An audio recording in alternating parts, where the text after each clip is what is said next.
Okey, Assalamualaikum warahmatullahi wabarakatuh dan selamat pagi.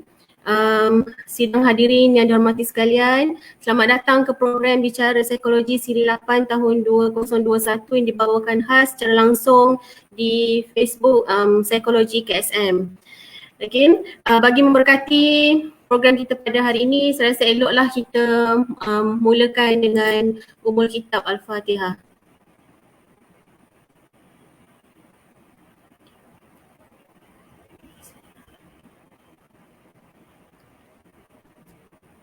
Amin ya rabbal alamin. Again, bersama-sama kita pada hari ini adalah Tuan Akif Basri.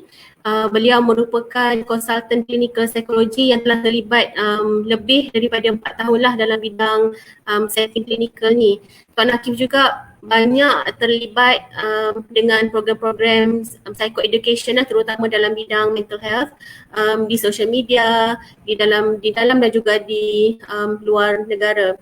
Okay, sebagai maklumat sidang penonton sekalian, Tuan Akif adalah merupakan co-founder Psycho Spiritual Institute dan kini sedang melanjutkan di pelajaran di peringkat ijazah kedoktoran di UKM.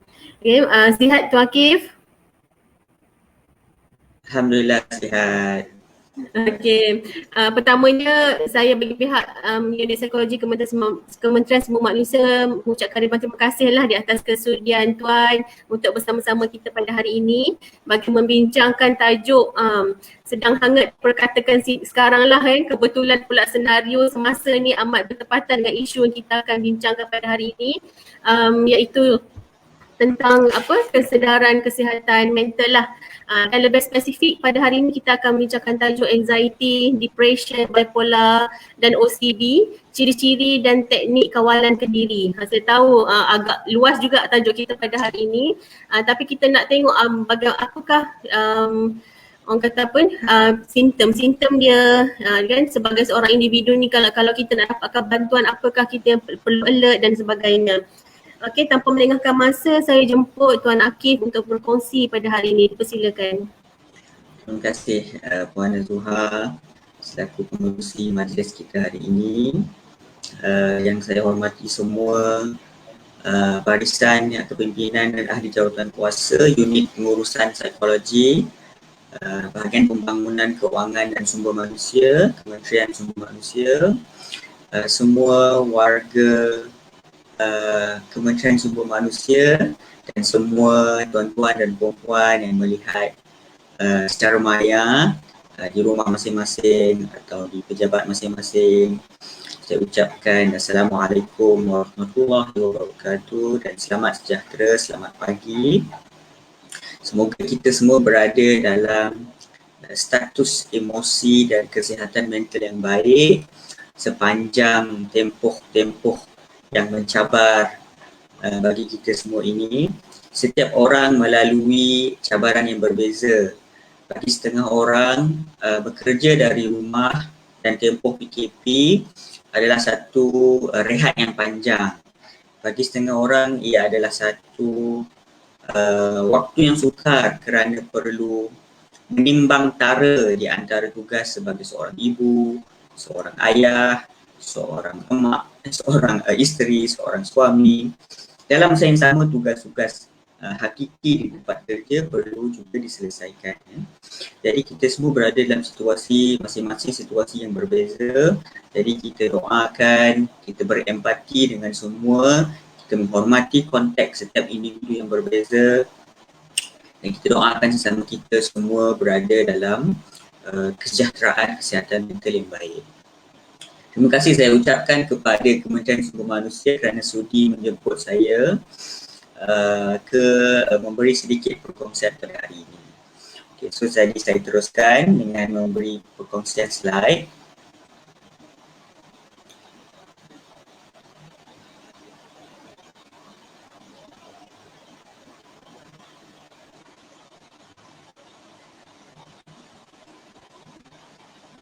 Okay, saya minta pertolongan pihak PJK untuk naikkan slide saya. Okey, dah dipaparkan Tuan?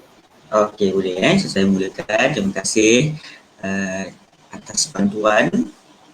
Baik, jadi tajuk yang diberikan pada hari ini yang saya akan berkongsi serba sedikit adalah mengenai anxiety, depression, bipolar dan juga OCD. Dan perkongsian ini saya reka cipta khusus untuk warga Kementerian Sumber Manusia. Okey, so hari ini kita nak belajar apa? Okey, secara umumnya saya akan mulakan dengan cerita-cerita, kisah-kisah.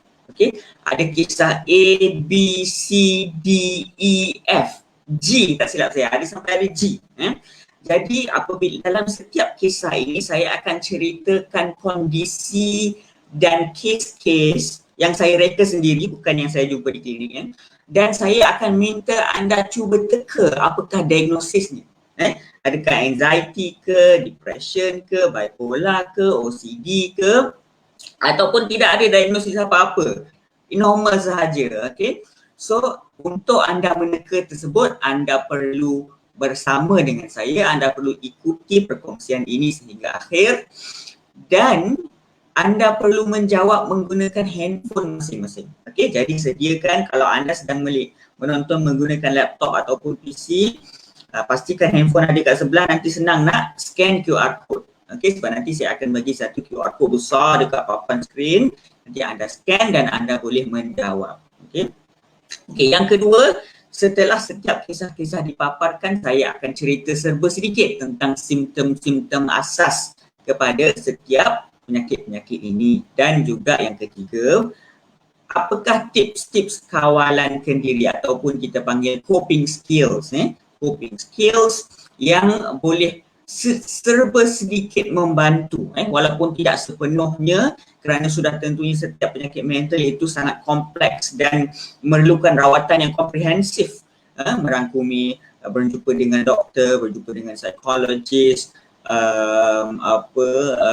bersosial, bersenam dan sebagainya. Tetapi kita nak fokuskan sedikit hari ini kepada apa yang berada dalam kawalan kita sendiri, iaitu tips-tips kawalan sendiri. Okey, jadi harap anda semua bersama dengan saya hingga ke akhir pengisian ini. Kita ada 2 jam hari ini, lama masa kita bersama hari ini, dan dalam masa 1 jam 30 minit saya akan cuba tamatkan perkongsian saya dan kemudian saya akan buka kepada Q&A. Okey, jadi kita mulakan seperti biasalah kan, untuk introduction, pengenalan ini kita mulakan dulu dengan sedikit statistik global dan juga di Malaysia. Okey, kita tengok, kita rewind sikit kehidupan kita sebelum pandemik. Ingat lagi tak bagaimana kehidupan kita sebelum pandemik, yang mana kita boleh pergi kerja pukul 6 dah bangun, 6.30 solat subuh, hantar anak pergi sekolah, siapkan sarapan, sebelum pukul 8 dah terpacak dekat office. Pukul 12.30 kita keluar rehat, pukul 12.30, pukul 1, tengok kepada pejabat kita dah keluar rehat, pukul 2 kita masuk balik, pukul 5 kita keluar ataupun pukul 6 kita balik. Kita menempuh traffic jam, malam kita tidur awal, sebagai contoh. Jadi ini kehidupan kita sebelum pandemik kan. Ada yang ada yang merindui kehidupan sebelum pandemik. Ada yang lagi suka, bagi setengah orang dia lagi suka PKP kerana lebih fleksibel masa untuk dia. Tetapi apa pun, kita lihat kepada keadaan kesihatan mental rakyat secara keseluruhan sebelum pandemik.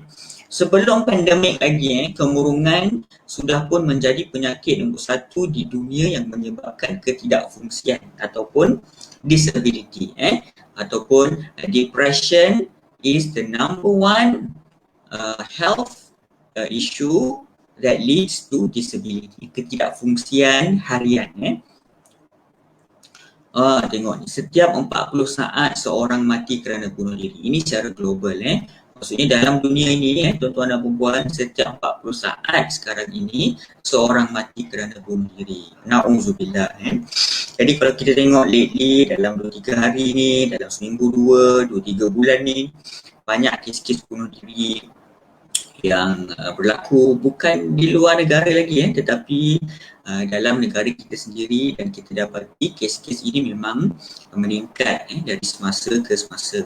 Jadi saya sangat-sangat galakkan kita semua untuk menjaga kesihatan mental masing-masing, menjaga emosi masing-masing, bertanya khabar kepada rakan-rakan kita, ahli keluarga kita, sanak saudara kita, jiran-jiran kita, khususnya mereka yang tinggal berseorangan, bujang ataupun telah pun berpisah, anak-anak muda yang tinggal di bandar, ibu bapa kita tinggal di kampung, kita perlu sentiasa bertanya khabar kerana kita tak tahu siapa yang berada dalam kesusahan. Baik. WHO juga melaporkan bahawa bunuh diri merupakan penyebab kematian kedua tertinggi bagi mereka berusia 15 hingga 29 tahun. Jadi anak muda secara global, penyebab kedua kematian tertinggi adalah bunuh diri. Yang pertama adalah kemalangan jalan raya. Okey, di Malaysia sendiri kajian tinjauan kebangsaan, kesihatan dan morbiditi per tahun 2019 menunjukkan bahawa lebih daripada 1.5 juta rakyat Malaysia prevalence ada kemurungan, ciri-ciri kemurungan. Okay, tadi kita tengok dewasa, ini kita tengok remaja. Kita punya anak-anak, adik-adik di sekolah. Bagaimana mereka sebelum pandemik? Kajian pada tahun 2017 menunjukkan remaja kita berumur 13 hingga 17 tahun, 1 daripada 5 murung, 2 daripada 5 ada kerisauan ataupun anxiety, dan 1 daripada 10 stres. So ini tuan-tuan dan puan adalah statistik sebelum pandemik lagi, sebelum pandemik lagi. Dan selepas pandemik tuan-tuan dan puan, dengan PKP 1, PKP 2, PKP 3, dan kita tak tahu sampai bila negara kita akan terus meningkat kes. Jadi kita masing-masing apa kita hanya boleh buat adalah menjaga diri sendiri, apa yang berada dalam kawalan kita sahaja, iaitu menjaga SOP, memakai pelitup muka apabila keluar, sentiasa basuh tangan, menjaga jarak, itu sahaja. Kita tinggal di rumah masing-masing, kita hanya boleh menjaga kita punya posisi supaya kita tidak dijangkiti atau menjangkiti orang lain, dan kita berdoa lah banyak-banyak.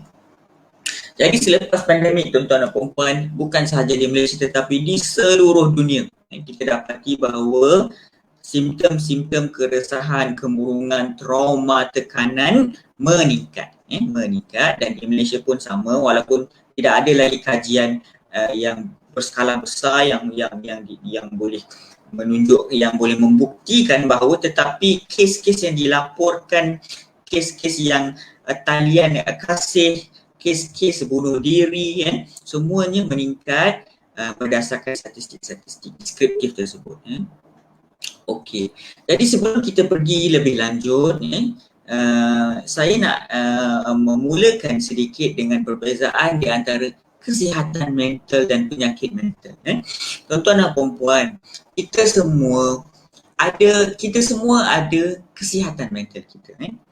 Kita semua pernah rasa gembira, pernah rasa motivasi, pernah rasa hiba, pernah rasa sedih, pernah rasa risau.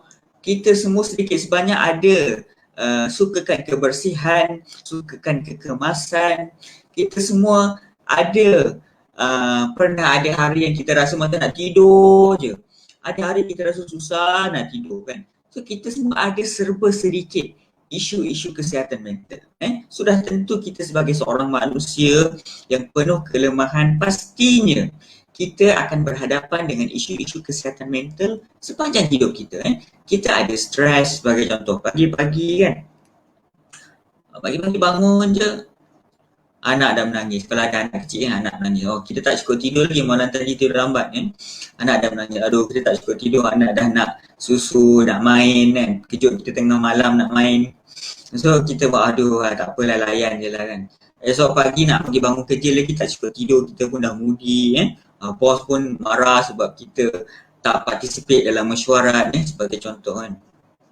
So setiap hari pasti kita berhadapan dengan isu-isu kesihatan mental.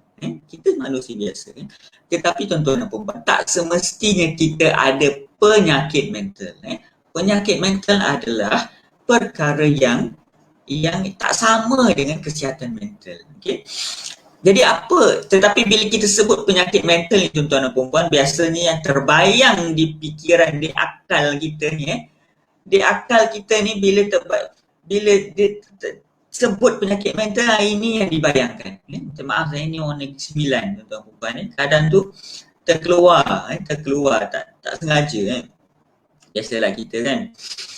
Jadinya kadang-kadang tu bila kita sebut penyakit mental, kadang tu bila saya kata minta maaf, anak encik ni saya dapati ada kecelaruan kemurungan ataupun kecelaruan anxiety ataupun kecelaruan bipolar ataupun ada obsessive compulsive disorder ataupun kecelaruan obsessive compulsive. Kadang tu mak ayah datang klinik, datang hospital, dia terbayangkan, anak aku gila ke? Takkanlah salah saya ke? Saya didik dia baik-baik ni Encik Akif. Daripada kecil kita menatang bagai minyak yang penuh. Tak mungkin anak saya ada sakit mental. Kenapa dia cakap macam tu? Kerana dia membayangkan penyakit mental itu begini. Dengan rambut panjang, tak terurus, cakar-cakar dinding, dengan alio terkeluar, alio basi terkeluar, kita semua alio basi terkeluar bila bangun pagi tuan-tuan puan. Kita semua bila bangun tidur tak mandi lagi rambut semua macam tu tuan-tuan puan. Tetapi ini bukan imej penyakit mental tuan-tuan puan ni. Tak semestinya begitu.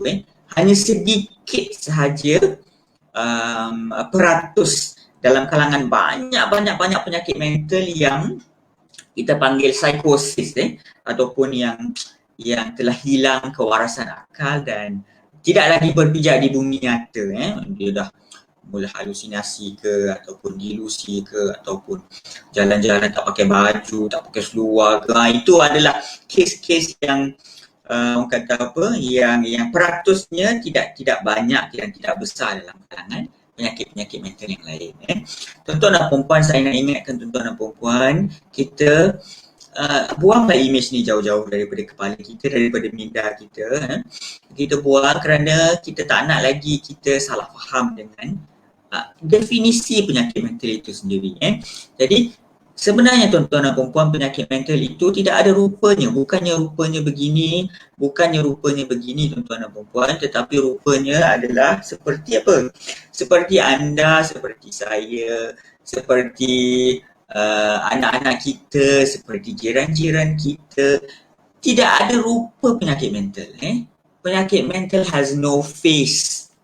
Kita tidak boleh tahu orang itu ada penyakit mental dengan menilai muka dia. Muka ni ada anxiety, muka ni ada kemurungan, muka ni ada bipolar, muka ni ada OCD. Tidak ada.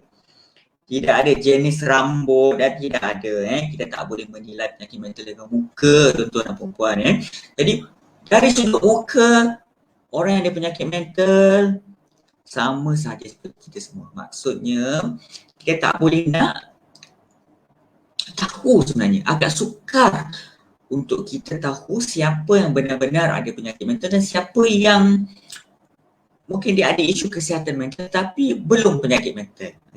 Tetapi mungkin saya boleh beri sedikit panduan yang digunakan oleh pakar-pakar, pakar psikiatri, pakar psikologi klinikal untuk membuat penilaian asas.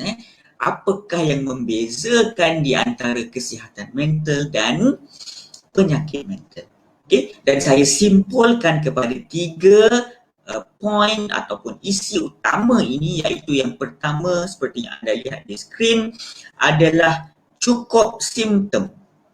Okay, tuan-tuan dan puan-puan, cukup simptom. Apa maksud cukup simptom?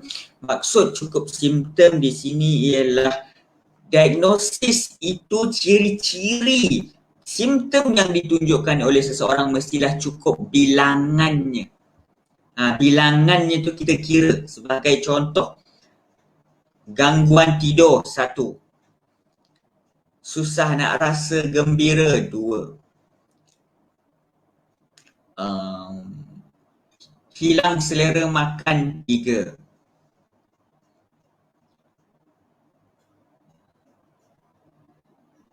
menyalahkan diri sendiri dan benci diri sendiri 4,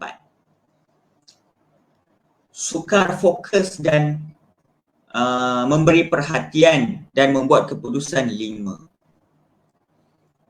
rasa sedih yang teramat sangat dan lebih daripada certain period, certain tempoh masa 6. Okay. So setiap simptom itu kita kira ya, dan setiap diagnosis itu ada bilangan simptom yang minimum untuk didiagnosis. Okay. Dan dia tidak semudah kita tengok Google, kita checklist. Oh, saya ada ni, maka saya kemurungan. Saya ada ni, maka saya anxiety. Tidak semudah. Dia adalah satu proses yang sukar dan kompleks untuk dinilai. Yang kedua, tuan-tuan dan puan, ialah tempoh masa. Tempoh masa. Tempoh masa ni apa maksudnya? Sebagai contoh, kemurungan mestilah melebihi 2 minggu berturut-turut. Mestilah melebihi 2 minggu berturut-turut. Kecelaruan anxiety mestilah melebihi 6 bulan berturut-turut. Okay, so dia ada tempoh masa dia. Tempoh masa. Bila dia bermula. Okay, ada juga satu istilah kita panggil onset. Onset ni O-N-S-E-T, onset. Onset ni ialah bila simptom tu bermula dalam sepanjang kehidupan kita. Adakah waktu zaman kanak-kanak ke, waktu zaman remaja ke, baru lepas SPM ke, baru lepas college ke, baru lepas kahwin ke, bila simptom-simptom dan ciri-ciri itu bermula. Sebagai contoh, kecelaruan personality mestilah bermula selepas zaman dewasa awal. Ataupun dah nampak ciri-ciri waktu remaja tetapi zaman dewasa awal lebih jelas. Kecelaruan personality tidak boleh didiagnos dalam kalangan kanak-kanak. So kita jangan pandai-pandai jangan anak ni, budak ni dia ada personality problem. Tak ada budak-budak ada personality problem. So apa saya nak sebutkan adalah tempoh masa dan onset bila dia bermula itu adalah satu kriteria diagnosis yang penting. Dan yang ketiga ialah sejauh mana perkara itu mengganggu kehidupan kita. Adakah kita masih boleh bekerja? Adakah kita masih boleh bangun pagi?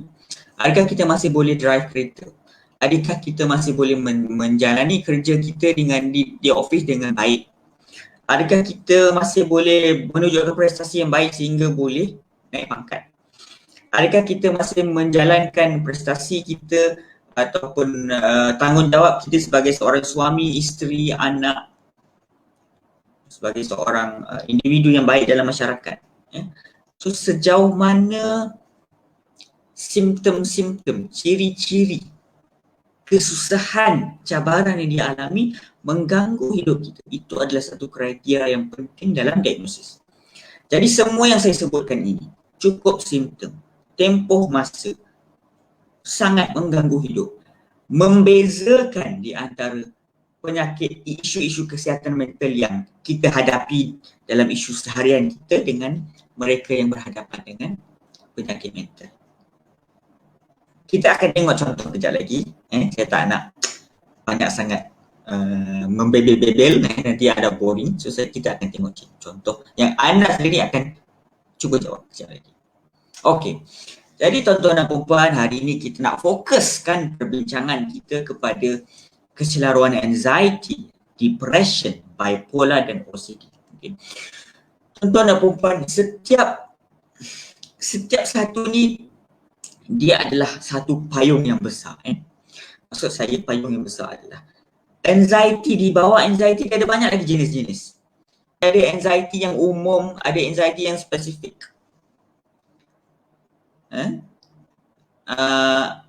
Ada orang anxiety setiap masa, setiap keadaan, tak kira tempat.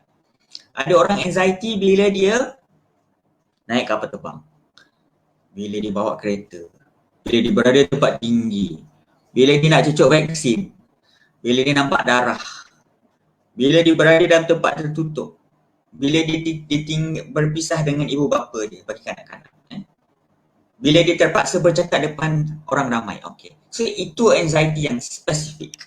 So dia ada banyak jenis ni, tetapi hari ini kita pergi umum saja. Kita touch saja dia punya surface ni. Kalau nak deep lagi setiap satu, kita kena buat sesi-sesi yang lain. Okay, kemurungan ataupun depression pun sama. Ada banyak lagi jenis-jenis kemurungan. Dia ada kecelaruan kemurungan major, di major depressive disorder. Kita ada kemurungan selepas bersalin, yang orang panggil, orang tutur panggil meroyan. Itu kita panggil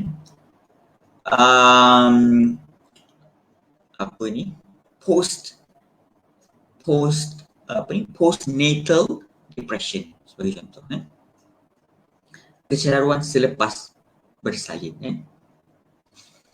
Bipolar pun ada jenis-jenis. Ada bipolar 1, ada bipolar 2. Okay. Ada cyclothymia. OCD ada jenis-jenis.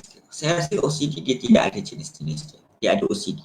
Tetapi ada perbezaan tuan-tuan dan perempuan di antara OCD dengan perfectionist.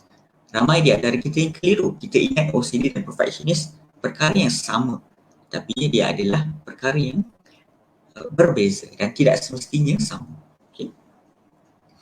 Okay, so saya nak mulakan dengan, tadi saya janji kita akan bagi banyak kisah-kisah. Saya tak nak membebel panjang-panjangan. Okay, so saya mulakan dengan cerita A.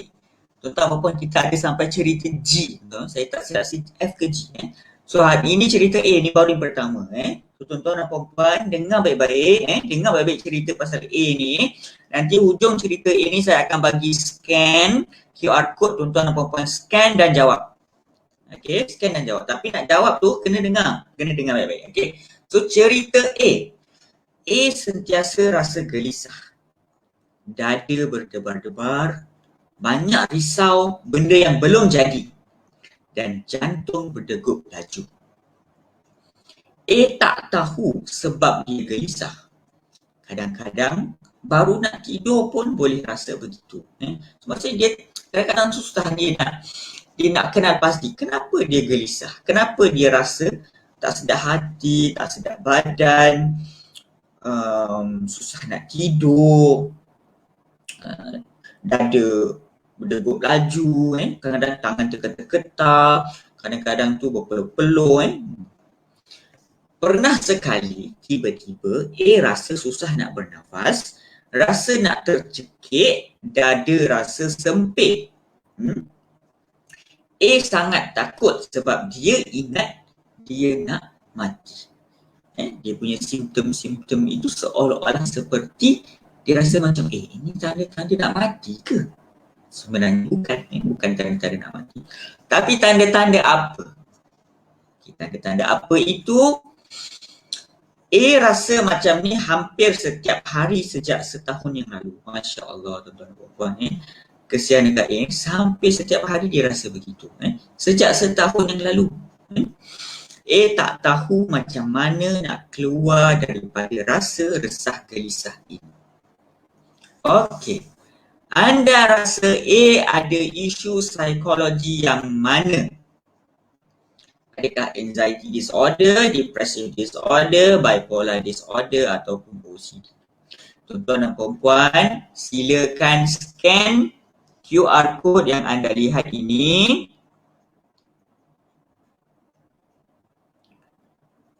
Scan dan anda boleh menjawab. Okey.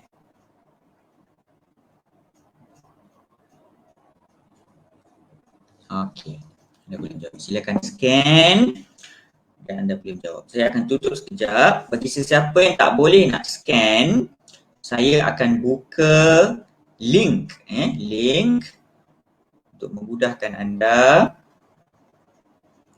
Saya akan link ini saya akan beri di komen. Saya tak boleh tulis di komen. Jadi saya nak minta tolong.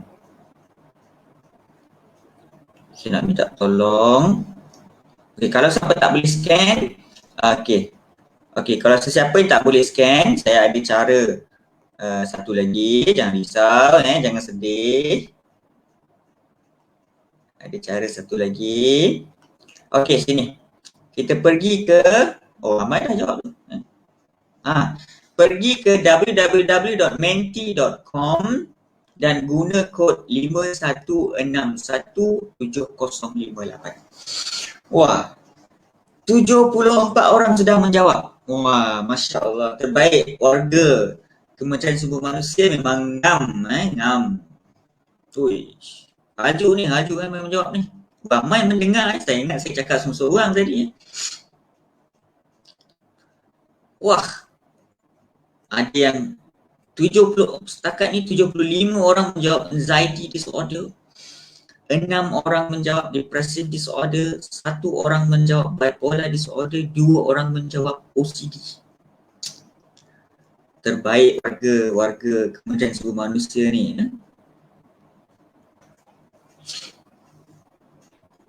Wah. Okey. Ramai sangat menjawab. Masya Allah. Baik. Jadi jawapan anda yang telah menjawab seramai 90, ramai ni 98, 99, 100 orang. Jawapan anda betul. Yang menjawab anxiety disorder, jawapan anda betul. Okey. Ciri-ciri yang ditunjukkan oleh A ialah ciri-ciri anxiety disorder. Saya stop share screen Terima kasih semua yang memberi komitmen untuk menjawab. Depan ni ada banyak lagi, jangan risau Saya share balik saya punya screen. Slide tadi. Minta bantuan untuk paparkan slide saya. Terima kasih. So sebenarnya jawapan yang paling tepat yang tidak ada dalam pilihan jawapan adalah dia ada anxiety disorder dan serangan panik. Apa yang serangan panik? Kita pergi balik. Ini saya pergi awal balik. Sentiasa rasa gelisah, dada berdebar, risau benda belum jadi, jantung berdegup laju. Ini semua tanda-tanda anxiety. Betul, anda jawab. Tapi ini tiba-tiba susah nak nafas, rasa nak tercekik, rasa sempit, dan benda tu berlaku macam kena serang tau, tiba-tiba. Ini sebenarnya tanda-tanda serangan panik attack. Dan panic attack ini biasanya dia kawan baik dengan anxiety.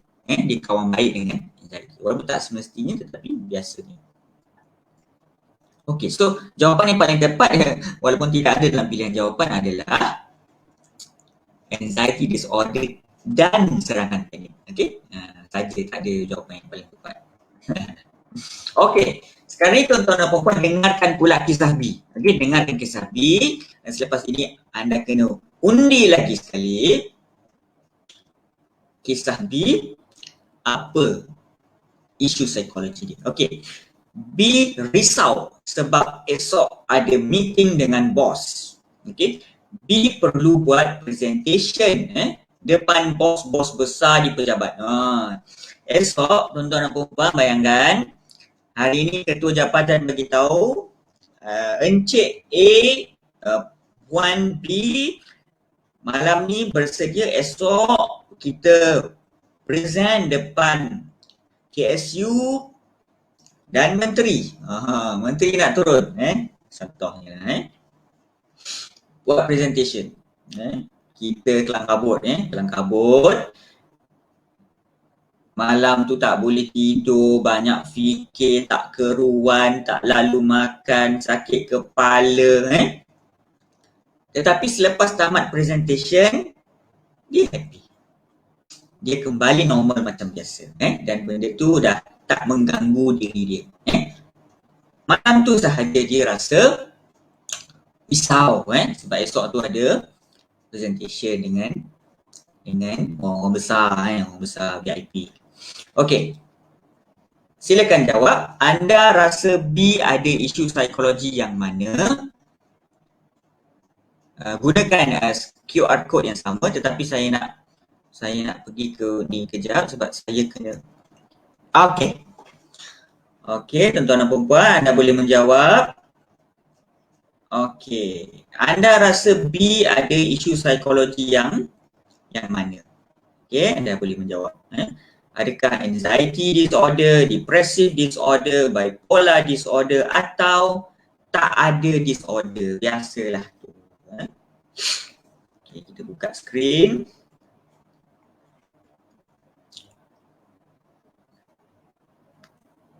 Share skrin. Okey. Okey, ada yang menjawab anxiety disorder 4 orang. 20 orang menjawab depressive disorder. Seorang menjawab bipolar disorder. Majoriti setakat ini menjawab tak ada disorder, biasalah tu. Kita biarkan tuan-tuan dan puan-puan memberi masa sikit untuk menjawab. Laju ni 97, 100 orang. Masya Allah. Hebat.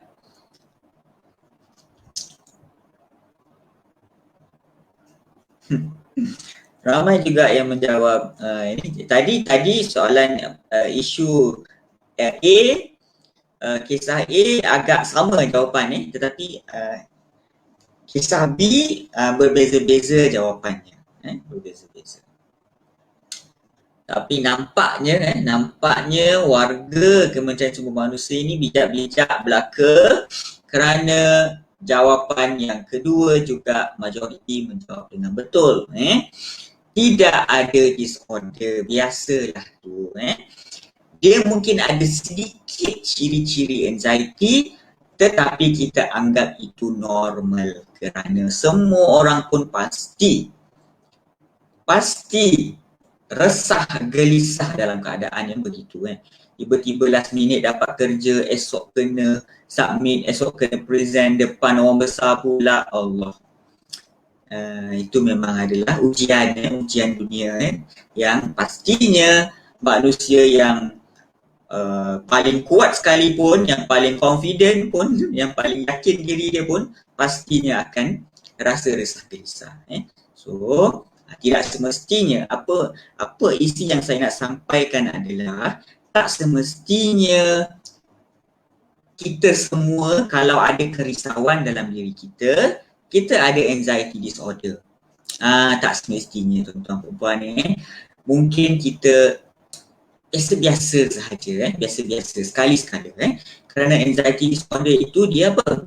Dia berpanjangan dan dia lebih mengganggu kehidupan secara kehidupan asas secara dalam tempoh waktu yang panjang. Okay, saya berhenti berkongsi di sini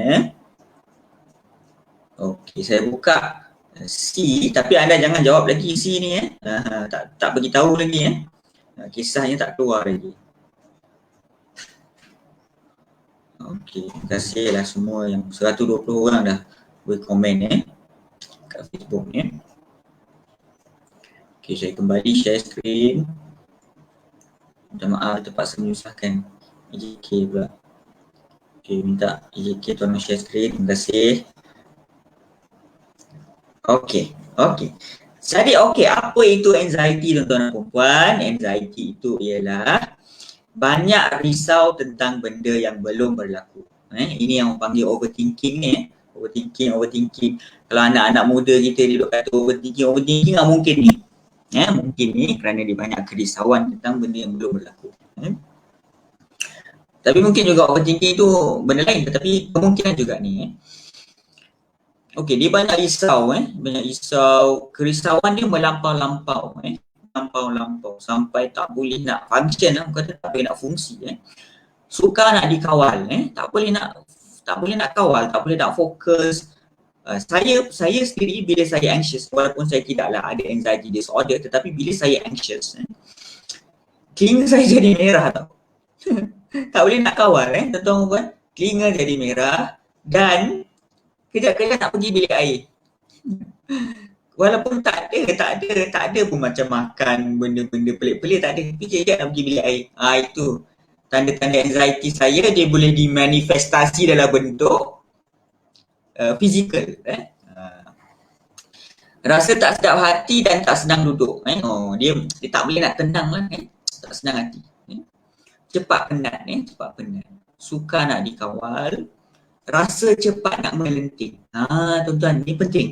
Kadang-kadang bila kita rasa cepat nak marah tu, sebenarnya sebab kita tengah anxiety. Sebagai contoh, saya bagi contoh diri sendiri lah. Katakanlah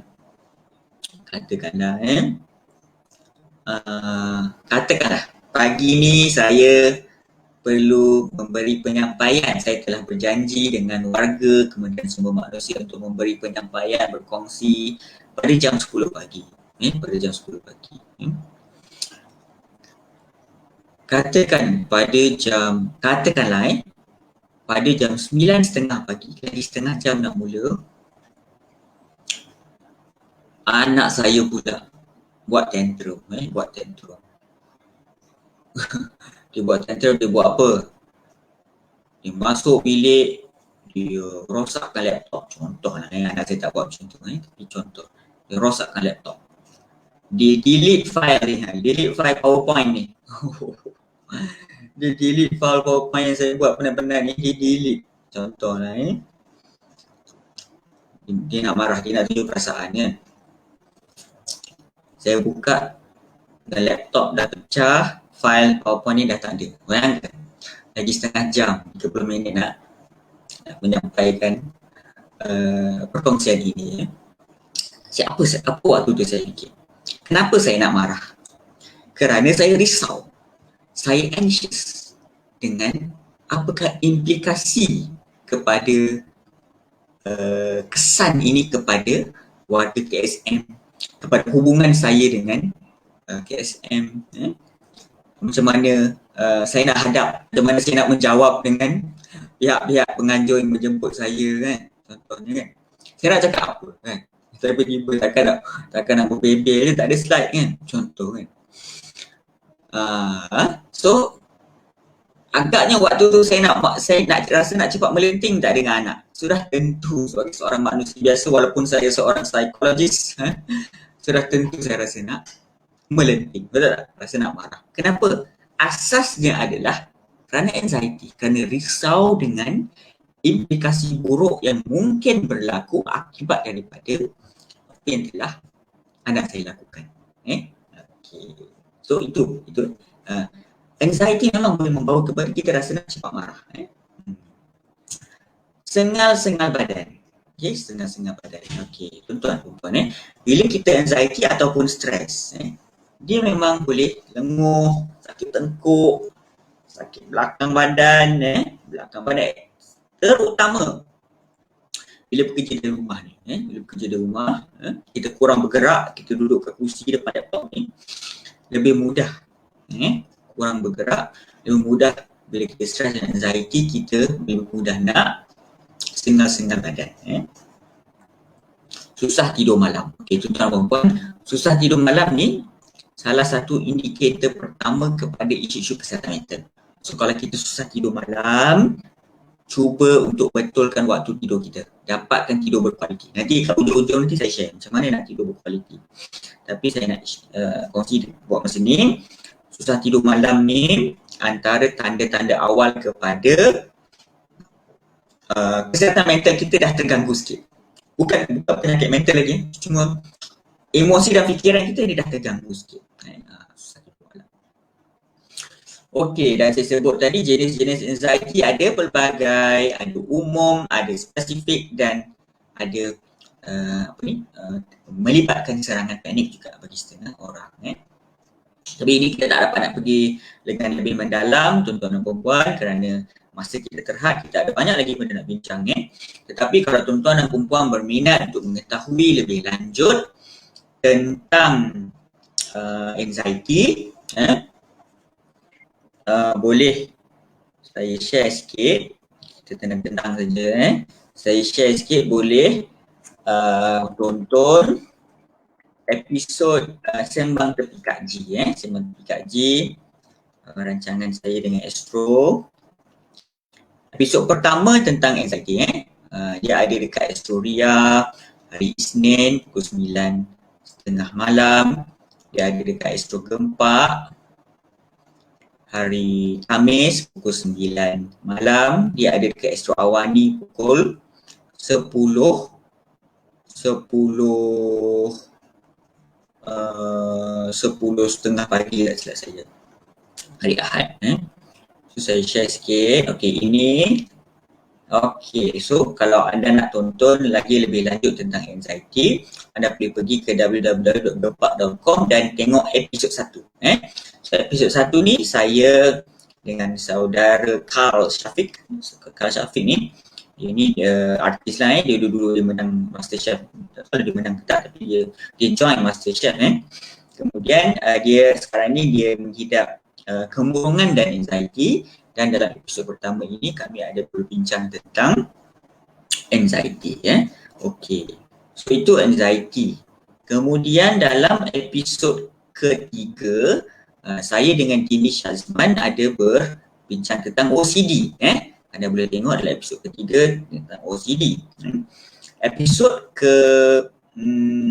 kedua tentang parenting, tentang ibu bapa dengan Syed Azmi. Episod keempat dengan Kevin Zahri tentang body shaming. Episod kelima dengan Puan Katriana Rose tentang trauma, dan episod keenam dengan saudara Yasin tentang bipolar. Tentang bipolar. Kita ada bincang tentang bipolar dan juga ada bincang tentang depression kemungkinan. Jadi part-part yang saya tak dapat nak sentuh banyak dalam saya punya presentation ni, tuan-tuan dan puan-puan boleh lihat lebih lanjut secara santai, buat bicara saya bersama dengan selebriti tempatan. Okey, so kita kembali. Baik, dah ada jawab dah. C, sabar tuan-tuan puan. C belum cerita lagi tentang C. Tak sabar. Ada yang jawab dah C dah. Okey, baru kita masuk cerita C. Ada yang dah jawab dah. Okey, so cerita C. Okey, so kita dah tamat dah berbincang tentang anxiety. So kita beralih ke cerita C. Okey, C kehilangan ibunya. Sorry, saya tak share slide lagi. Okey, share slide. Okey, terima kasih. Okey, cerita C. Okey, C kehilangan ibunya yang berumur 80 tahun lepas kerana meninggal kerana COVID-19. C rasa sangat sedih sebab tak dapat bersama ibunya ketika dia meninggal. Ya, kerana apabila seorang itu meninggal kerana COVID, kita tak boleh nak bersama dalam dia punya apabila dia disemadikan dalam kubur kan. Setahun lebih telah berlalu, C masih berasa sangat sedih. C masih boleh jalani hidup seperti biasa. Cumanya bila dia teringat ibu, dia akan menangis. Okey, anda rasa C ada isu psikologi yang mana? Adakah anxiety disorder, depressive disorder, bipolar disorder, grief ataupun kehibaan? Grief dalam sebenarnya kehibaan ataupun sedih yang normal. Jadi guna kod yang sama, scan QR code yang sama, anda boleh mula menjawab.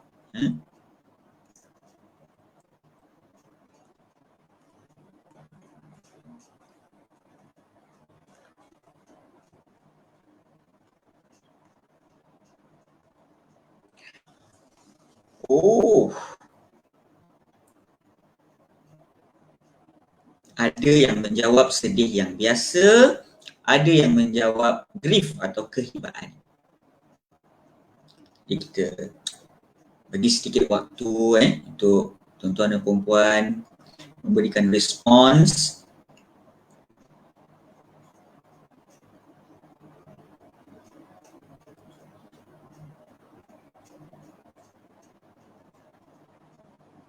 Setakat ini 63, 64 orang menjawab grief, 22 orang menjawab sedih yang biasa.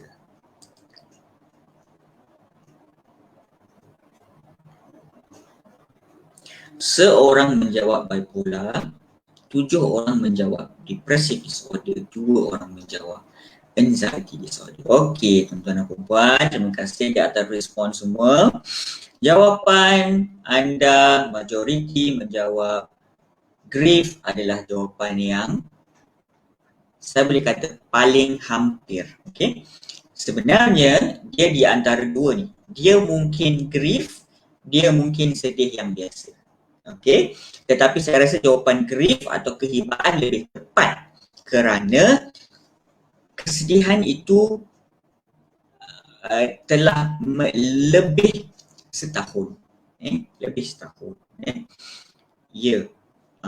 Apabila kita kehilangan orang tersayang, kita akan merasa sedih, itu adalah normal.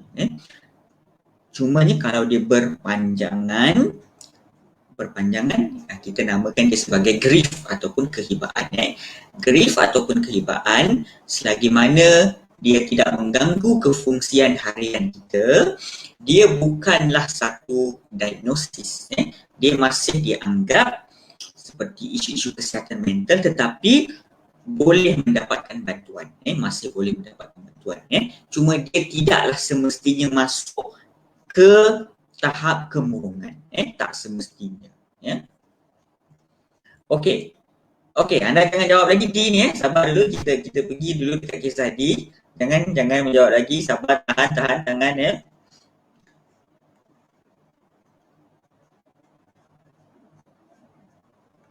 Ada yang tak sabar nak menjawab. Okey, saya akan share slide. Terima kasih. Okey, kita pergi ke kisah D. Kisah D. Banyak kisah ni. Cerita D. Masa kecil, D diabaikan ibu bapanya. D hidup dengan neneknya hingga umur 17 tahun. Selepas SPM, nenek D meninggal dunia. Ketika di college, D gagal peperiksaan. D juga ditinggalkan kekasihnya. D berasa seperti seorang yang gagal dalam hidupnya. D rasa dirinya tak guna. D selalu salahkan dirinya. D rasa lebih baik mati daripada hidup. Anda rasa D ada isu psikologi yang mana? Anxiety disorder ke, depressive disorder ke, bipolar disorder ke, grief ke, atau sedih yang normal? Silakan, anda boleh menjawab sekarang.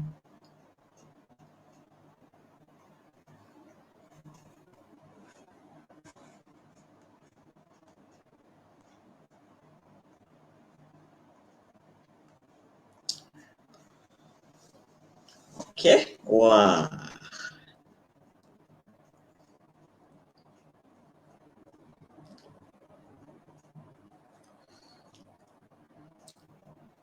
Kebanyakan orang menjawab depressive disorder, 4 orang menjawab bipolar disorder, 2 orang menjawab grief, 3 orang menjawab sedih yang biasa.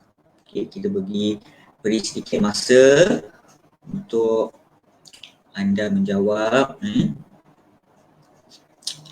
Alhamdulillah, participation, engagement yang sangat baik daripada warga KSM.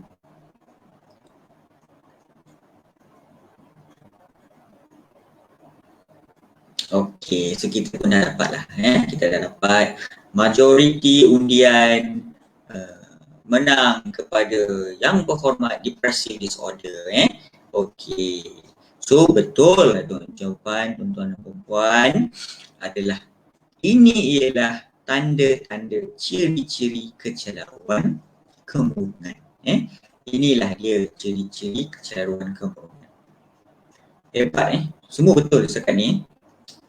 Saya dah boleh tak jawatan clinical psychologist ni, boleh serahkan jawatan kepada warga KSM. Okey, saya share slide. Okey, jadi apa itu ciri-ciri kemurungan? Okey, yang pertama adalah perasaan sedih yang berpanjangan lebih daripada 2 minggu. Okey, perasaan sedih ataupun low mood yang berpanjangan lebih daripada 2 minggu. Hilang minat terhadap perkara yang menyeronokkan. Dia susah nak rasa gembira, susah nak rasa best, susah nak rasa bahagia, susah nak rasa pleasure. Macam benda-benda yang buat kita gembira, buat kita puas dulu, benda-benda yang dulu yang nafsu kita tu, kalau boleh nak sangat benda tu tapi apabila seorang tu dia kemurungan, dia boleh hilang minat, dia boleh hilang nafsu pun boleh hilang nafsu. Mengganggu kefungsian harian. Mengganggu kefungsian harian lebih daripada 2 minggu. Okey, dan antara simptom lain, terlalu berselera atau kurang berselera. Insomnia atau hypersomnia. Insomnia ni maksudnya susah tidur. Hypersomnia banyak sangat tidur. Sentiasa rasa penat, tak bermaya, rasa nak baring, dia rasa down, rasa tidak berguna dan serba salah. Tidak akan banding-bandingkan diri kita dengan orang lain. Suka fokus dan buat keputusan. Dan tuan-tuan dan puan-puan, auzubillah, kemurungan berkait dengan idea untuk bunuh diri, walaupun tak semestinya bunuh diri kerana kemurungan. Bunuh diri tak semestinya kerana kemurungan, boleh jadi kerana pelbagai faktor-faktor lain. Tetapi kemurungan berkait dengan bunuh diri. Berkait. Dan ada yang hanya ada perancangan, ada yang ada yang ada idea sahaja untuk bunuh diri. Maksudnya dia terfikir, dia just macam terfikir, lebih baik aku tak ada je lah ke dunia ni, susah kau orang je lah aku ni. Dia fikir macam tu. Mungkin juga dia disertai dengan perancangan macam mana dia nak melakukan bunuh diri tersebut. Dan ada juga disertai dengan percubaan, dia dah cuba dah. Okey. Kalau sekadar idea sahaja tanpa perancangan, itu kita panggil passive. Passive suicidal ideation. Idea bunuh diri yang pasif. Kalau dia disertai idea dan perancangan, dia disertai idea dan perancangan, kita panggil active suicidal ideation. Idea suicide bunuh diri yang aktif, dan itu memerlukan bantuan yang segera. Kalau disertai dengan percubaan, lagilah kes yang memerlukan bantuan yang segera dan emergency. Tetapi saya nak sentuh sikit tuan-tuan dan puan-puan, bila kita bercerita tentang bunuh diri ini satu isu yang sangat-sangat kompleks. Sebenarnya sampai sekarang pun kita tak dapat nak identify apa sebenarnya penyebab utama kepada bunuh diri, apa faktor-faktor berisiko. Dia sangat unpredictable. Ada orang yang ada penyakit mental ada bunuh diri, ada orang yang tak ada penyakit mental pun bunuh diri. Ada orang yang berhadapan dengan trauma, macam-macam cabaran, tak bunuh diri. Ada orang yang sepanjang hidup dia ideal, tiba-tiba ada satu kegagalan, dia bunuh diri. So ada banyak faktor yang terlibat. Jadinya kita apabila mendengar berita-berita tentang kisah-kisah bunuh diri di sekeliling kita, saya cadangkan kita tidak perlulah berdebat atau berbincang tentang hukum hakam bunuh diri. Sekarang ni bukan waktu yang sesuai kita. Sekarang ni waktu kita semua berada dalam krisis, berada dalam kesusahan. Kita tidak perlu untuk menghukum sesiapa siapa yang masuk neraka ke, siapa yang tak ada pegangan agama ke, dia rupa Tuhan ke. Kita tak perlulah untuk menilai dan menghukum kerana ujian dan cabaran setiap orang berbeza dan kita tidak tahu status kesihatan mental mereka pada waktu itu bagaimana. Kita tidak tahu dan kita tidak boleh nak menilai sebenarnya. Satu lagi tuan-tuan perempuan, sekiranya kita dapati ada orang-orang yang upload gambar-gambar bunuh diri, gambar-gambar objek-objek yang boleh buat seseorang bunuh diri, share forward dekat WhatsApp, kita jangan sesekali forwardkan kepada orang lain kerana kita kerana menjaga privasi ahli keluarga kepada individu yang bunuh diri tersebut adalah sangat penting. Itu pertama. Kedua, kita tak nak, kerana bunuh diri ini dia boleh orang, dia macam boleh berjangkit tau. Bukan saya nak guna perkataan berjangkit macam corona sebab, tapi dia contagious. Maksudnya kalau orang tu dia vulnerable, dia rentan, dia macam orang yang tak kuat ni. Tak kuat ni maksudnya bukan tak kuat pegang agama. Tak kuat ni maksudnya dia berisiko. Dia sendiri pun lemah dan berisiko untuk bunuh diri. Apabila dia melihat gambar-gambar bunuh diri, dia akan ada rasa macam nak buat, macam nak tiru. Jadi kita jangan sesekali upload gambar-gambar bunuh diri. Kalau ada orang yang kita dapati forward kepada kita dalam grup-grup WhatsApp, Facebook ke, Twitter ke, Instagram ke, kita DM dia, kita tegur dia secara baik, tuan, encik, minta delete gambar ni kerana dia risau implikasi buruk kepada orang-orang masyarakat secara umum. Kita tak tahu siapa yang tengah struggle dan dia mungkin boleh meningkatkan risiko orang lain untuk bunuh diri dan dia adalah tidak menjaga privasi dan aib ahli keluarga tersebut. Okay, so tuan-tuan puan itu saya nak tekankan dekat sini. Okay, tuan-tuan dan puan, saya nak pergi kepada kisah E. Okay, kita pergi kepada kisah E. Okay, kita pergi kepada kisah E. E selalu rasa dirinya tak guna. E juga selalu salahkan dirinya.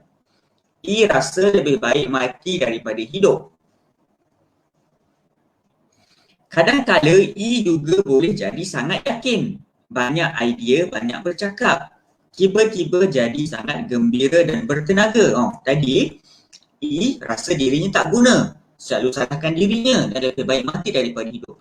Tapi kadang-kadang dia boleh jadi terbalik. Dia boleh jadi sangat yakin, banyak idea, banyak bercakap dan tiba-tiba jadi sangat gembira dan bertenaga. Waktu itu E tak perlu tidur. Pernah E tak tidur seminggu berturut-turut. E nak buat banyak benda, shopping, cuba benda baru, makan sedap-sedap. Dia buat banyak benda dalam masa yang pendek dan dia tak perlu tidur sebab dia banyak sangat benda dia nak buat. Selepas seketika, E kembali rasa murung. Dia kembali rasa dirinya tak guna, dia rasa rendah diri dan serba salah. Anda rasa E ada isu psikologi yang mana? Adakah anxiety, adakah depresif, adakah bipolar, adakah OCD atau adakah personality disorder? Saya nak kena buka ni, ketika anda tak boleh nak menjawab. Okey, anda dah boleh mula menjawab. E, screen.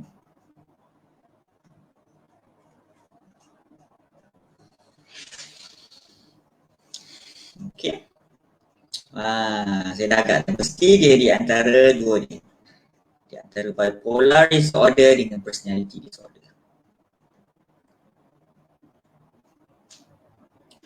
Ada juga yang menjawab depressive disorder. Okey.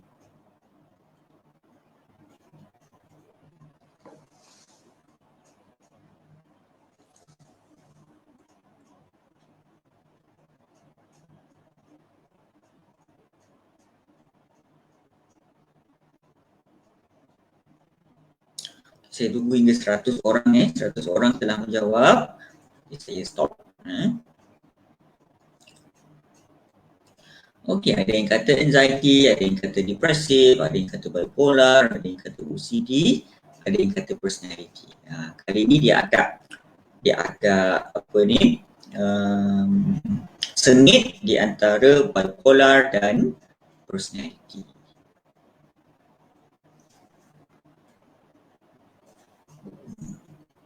Okey, dah 100 orang menjawab.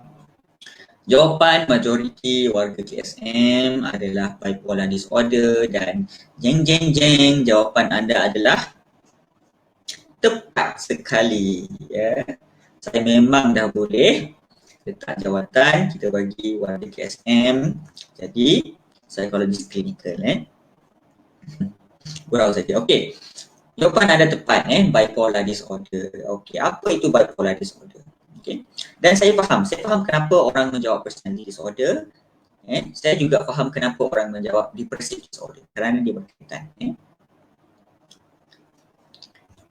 Okey, F ni kita lagi tuan-tuan puan jangan jawab lagi F Okey, kita pergi kepada slide saya balik.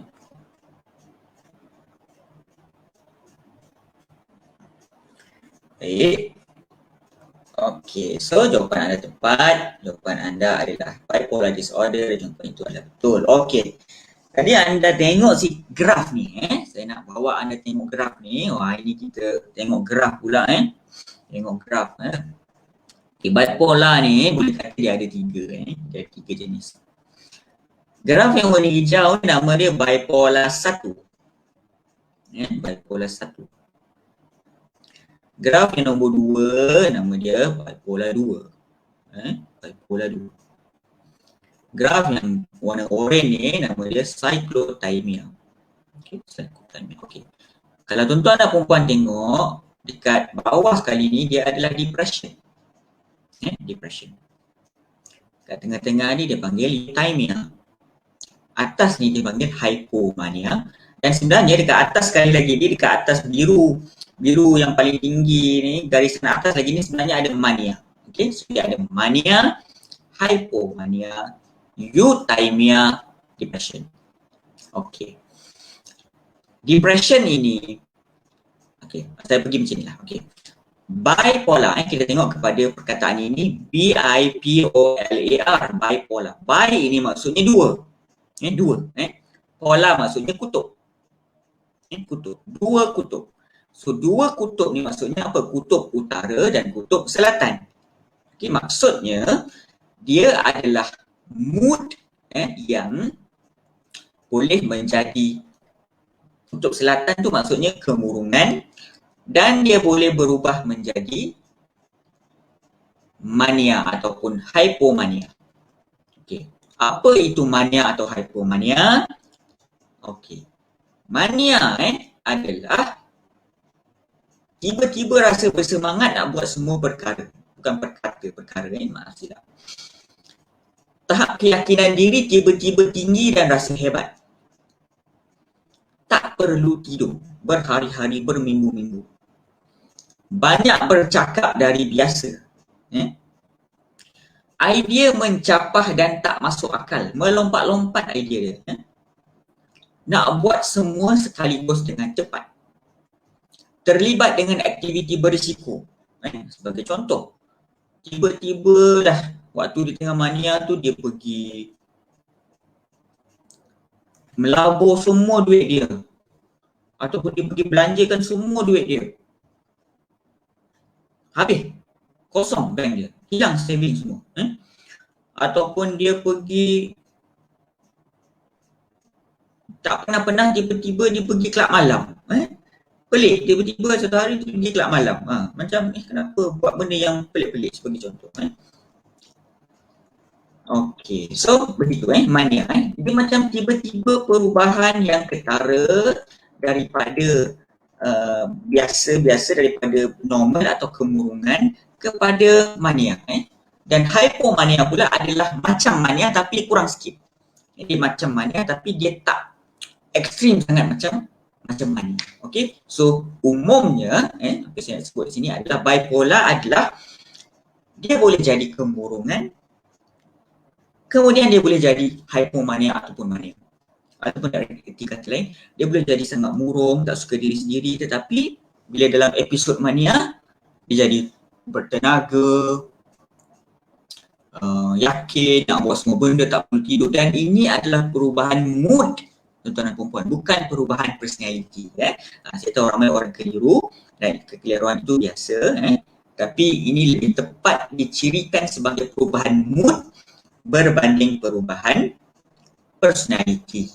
Okay, so itu adalah bipolar.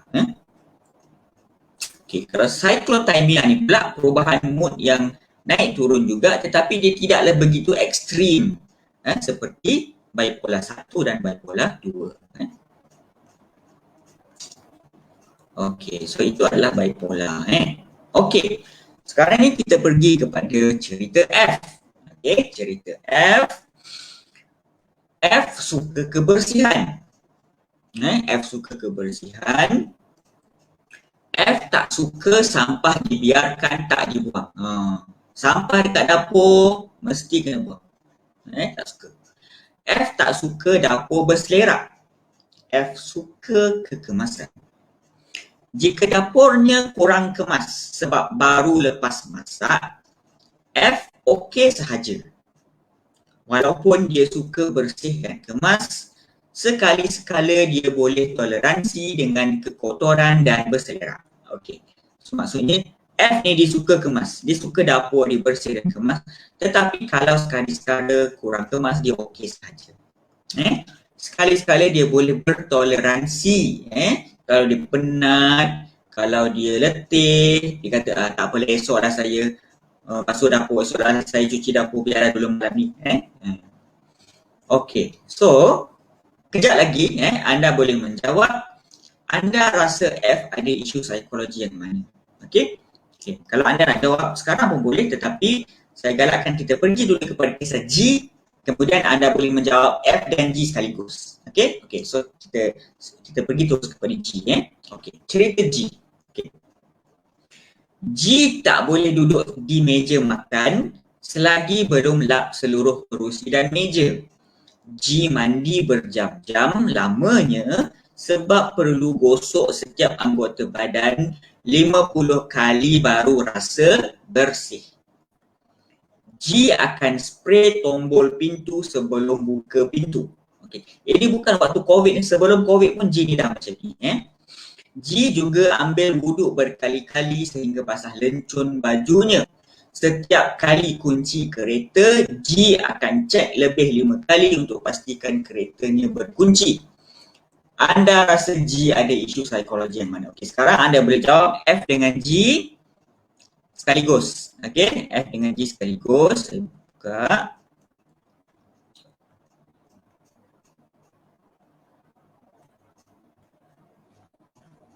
Okey, anda jawab dulu F, kemudian anda jawab G. Okey. F kemudian G. Okey, F ni ramai orang menjawab biasalah tu. Ada juga orang yang menjawab OCD. Okey, F ni tadi yang dapur dia dia suka kemas dan bersih, tapi sekali-sekala kalau kotor dan dia malas, dia biar je. Dia okey, dia boleh bertoleransi dengan berselerak, tak bersih, sekali-sekala kemas tu dia boleh bertoleransi. Okey. So jawapan majoriti adalah biasalah tu dan 29 orang menjawab OCD. Okey, saya tak bagi jawapan lagi dulu, kita jawab G dulu. Okey. Okey, kita jawab G dulu. Okey, tuan-tuan dan puan-puan boleh jawab G. Anda rasa G ada isu psikologi yang mana? Okey, so G ni tadi yang dia takkan duduk selagi dia meja dia tak lap, kerusi dia tak lap, tombol pintu dia tak lap, ambil wuduk berkali-kali sampai basah lencun, kereta kena cek berkali-kali. Okey, so dah nampak lah dah nampak warga KSM ni memanglah bijaksana belaka. Okey, nampak. Untuk G ramai yang jawab OCD. Untuk F, ramai yang jawab, biasalah tu. Okey. So, kita pergi balik tadi kepada jawapan F tadi. Ada lagi ke nak menjawab? Tak apa, saya bagi ruang dulu. Sedih pula tak dapat nak menjawab.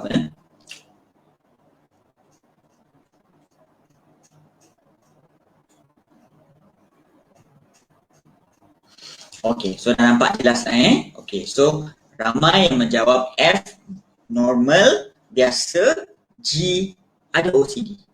Dan tuan-tuan dan puan-puan, jawapan anda adalah tepat sekali ya. Jawapan anda tepat sekali. Setakat ini jawapan anda semuanya betul-betul belaka. Jawapan anda betul-betul belaka. Tidak ada jawapan yang salah.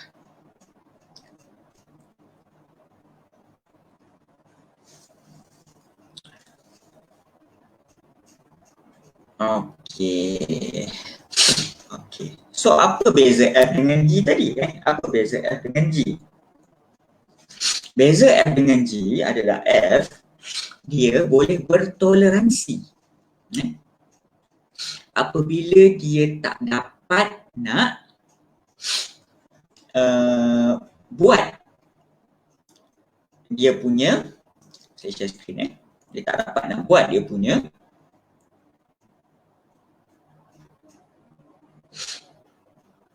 okey, saya share screen ni kan. Okey, terima kasih. Okey. So okey, F tadi kita tengok balik F tadi. Okey, F ni walaupun disukakan kebersihan, dia tak suka, dia suka kekemasan, dia tak suka berselera, itu sebenarnya ada ciri-ciri yang baik tuan-tuan perempuan baguslah kan, kita suka kebersihan, kita suka kekemasan. Tak semestinya orang suka kebersihan, orang suka kekemasan itu semuanya OCD. Baguslah dia suka bersih dan kemas, takkan semua orang nak kotor, betul tak?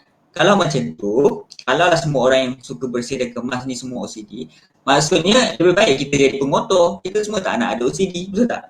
So OCD tu bukan orang yang suka kebersihan dan kekemasan. Malah kalau kita ni walaupun suka bersih dan kemas, tapi kita boleh bertoleransi. Kadang-kadang macam tak apalah, esoklah aku kemas. Maknanya kita bukan OCD. OCD ni macam ni. OCD ni wish dia punya lap meja selagi tak buat, tak boleh duduk, tak boleh tenang, mandi berjam-jam, setiap tangan kanan kena gosok 50 kali, tangan kiri kena gosok 50 kali, shampoo kena gosok 50 kali. Ambil wuduk sampai daripada imam azan sampai imam dah apa orang kata Assalamualaikum warahmatullahi, dia tak habis lagi ambil wuduk, basah lencun. Kunci kereta berkali-kali kena check. Naik turun tangga dah sampai dah ni, dah naik lift, turun balik nak check, naik balik lift, turun balik nak check. Okay, so itu OCD tuan-tuan. Okay, so apa ciri-ciri OCD? Sebenarnya ia adalah pemikiran pertama, itu adalah obsesif. Jadi ialah pemikiran, dorongan atau gambaran yang berulang-ulang dan berterusan. Maksudnya dalam kepala dia ada macam satu pemikiran yang berulang-ulang. Dia rasa macam dia kena buat lagi, dia rasa macam tak puas, macam tak cukup yakin orang kata. Macam dah kunci ke belum?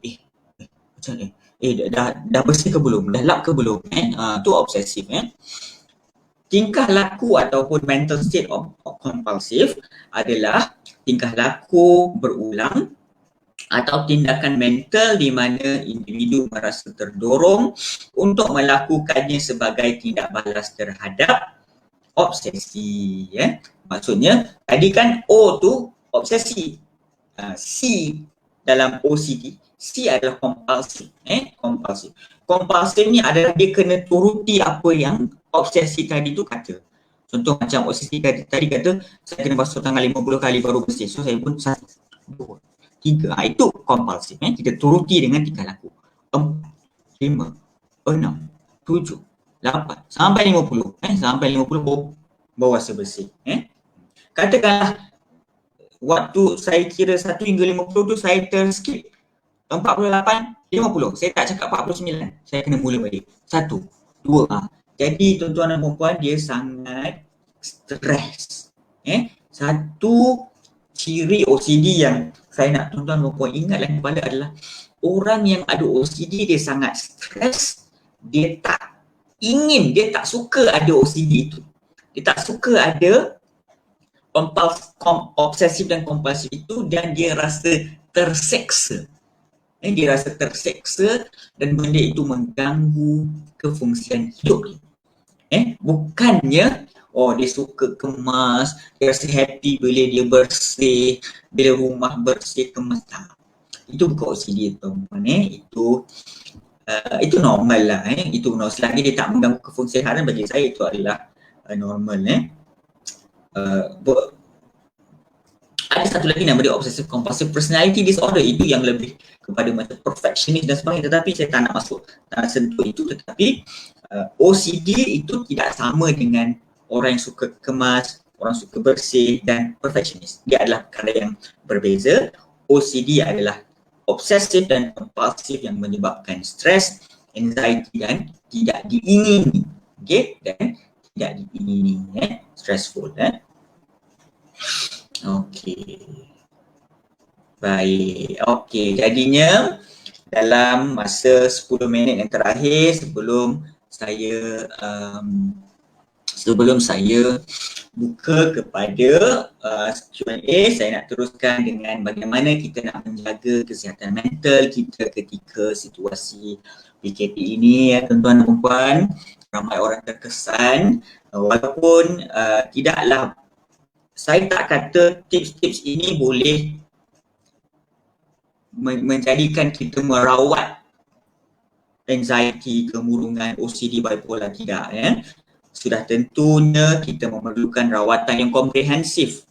Kita perlu jumpa doktor, jumpa psikologis, jumpa kaunselor. Kita perlu bagi setengah kes mungkin perlu makan ubat-ubatan, mungkin perlu menjalani terapi, mungkin perlu intervensi yang lain seperti mendapatkan sokongan sosial yang lebih sihat. Tetapi tips-tips ini saya nak fokus kepada apa yang berada dalam kawalan kita, apa yang boleh kita buat. Okey. Tapi sebelum itu saya nak galakkan tuan-tuan dan puan-puan, kalau tuan-tuan dan puan-puan kenal sesiapa yang ada ciri-ciri anxiety tadi, anxiety disorder, depressive disorder, bipolar disorder, OCD, kalau diri kita sendiri atau kita kenal orang, kita dapatkanlah bantuan. Bantuan itu ada. Kita jumpa dengan psikologis ataupun psikiatris, kita dapatkan bantuan, kita galakkan dapatkan bantuan kerana kita tak nak lagi ada stigma. Kita tak nak lagi orang takut nak jumpa psikologis, takut nak jumpa psikiatris. Nanti orang kata saya gila. Tak ada tuan-tuan. Ini tahun 2021. Kita dah maju. Kita dah tak ada fikir penyakit mental tu macam rambut berselera, cakap sorang-sorang. Itu stigma. Mungkin ada sikit yang kes-kes begitu, tetapi kebanyakan kes-kes penyakit mental seperti yang saya sebutkan tadi adalah kes-kes yang boleh dirawat. Boleh dirawat dan kes-kes ini berlaku di sekeliling kita. Cuba tuan-tuan dan puan tengok kiri, tengok kanan, tengok orang sebelah, tengok pasangan kita, tengok anak-anak kita, tengok jiran. Mesti akan perasan. Mesti ada seorang dua yang kita rasa dia ni memerlukan bantuan kesihatan mental. Okey, sekarang saya nak fokus kepada apa tips-tips penjagaan. Okey, kita panggil model yang komprehensif, kita panggil biopsychosocial spiritual. Okey, dari sudut biologi kita kena jaga, psikologi kena jaga, sosial kena jaga, spiritual kena jaga, dan kita nak semua ini seimbang. Kerana dalam diri kita ni, kita dipinjamkan dengan bukan sahaja dengan otak, dengan badan, dengan mata, dengan telinga, dengan tangan, dengan kaki, dengan jantung. Tetapi kita ada otak yang kita perlu jaga kesihatannya. Kita ada kehidupan sosial yang perlu kita jaga kesihatannya. Kita ada elemen spirituality, kerohanian yang perlu kita berikan dia makanan kerohanian itu. Okey, Jadi semua ini perlukan keseimbangan. Tuan-tuan dan puan-puan, sebagaimana bio, katakan kita ambil bio. Yang bio ini setiap hari kita perlu makan. Betul tak? Kita perlu makan. Kalau tak makan, kita tak boleh hidup sekiranya berlangsungan tak makan lebih daripada berminggu-minggu. Kita kena makan, kita kena minum. Begitu juga dengan keperluan lain, tuan-tuan dan puan-puan. Psikologi kita juga perlu makanan dia, perlu minuman dia. Social life kita perlu makanan dia, perlu minuman dia. Dan kerohanian atau spirituality kita perlukan makanan dan minuman dia juga. Seperti mana biologi badan kita perlukan makanan dan minumannya tersendiri. Tapi kita mungkinlah wallahu alam, kita mungkin kurang seimbang. Ada yang lebih kat sana, kurang kat sini. Lebih kat sana, kurang kat sini. Okay, kita pergi dulu kepada biologi. Dari sudut biologi, bagaimana kita nak menjaga. Okay, pertama, tuan-tuan dan puan-puan, saya nak ingatkan tuan-tuan dan puan-puan, makcik-pakcik, datuk-datin, dapatkan tidur yang berkualiti. Dapatkan tidur yang berkualiti. Ini sangat-sangat penting. Tidur awal tu sangat bagus, tuan-tuan dan puan-puan. Sangat-sangat bagus. Kalau boleh, musim PKP ni kita jangan tidur lebih lewat daripada pukul 10.30. Macam dengan saya lah, jangan tidur lagi lewat daripada pukul 10.30. Pukul 10 tu dah ready nak tidur. Janganlah pukul 11, jangan. 10.30. Kita set semua. Warga KSM mesti tidur paling lewat 10.30. Pukul 10 lagi baik. Okey, so ini adalah tips-tips untuk tidur yang lebih baik. Mungkin banyak sangat perkataan tu, tapi tak apalah, saya terangkan dan mungkin anda boleh ambil gambar, boleh ambil gambar. Boleh ambil gambar skrin dan saya akan terangkan baik. Antara tips tuan-tuan dan puan-puan untuk dapatkan tidur yang baik adalah begini. Saya nak share pengalaman. Saya tak nak pergi fakta-fakta sangat, saya share pengalaman saya sendiri. Okey. Katakanlah tidur, nak mendapatkan tidur yang baik ni dia macam satu jihad tau. Macam satu struggle, macam satu usaha yang berterusan. Maksudnya setiap hari kita kena cuba. Dia bukannya sekali cuba, beredar dapat. Tak, dia setiap hari kita kena cuba. Dan dia memang mudah nak terganggu. Contoh, katakanlah malam tadi saya tidur lewat. Sebab saya akan kerja. Contohnya. Apabila malam tadi saya tidur lewat, pagi ni saya kena mengawal. So, saya tak cukup tidur. Malam ni, saya kena pastikan tidur saya awal balik. Macam mana?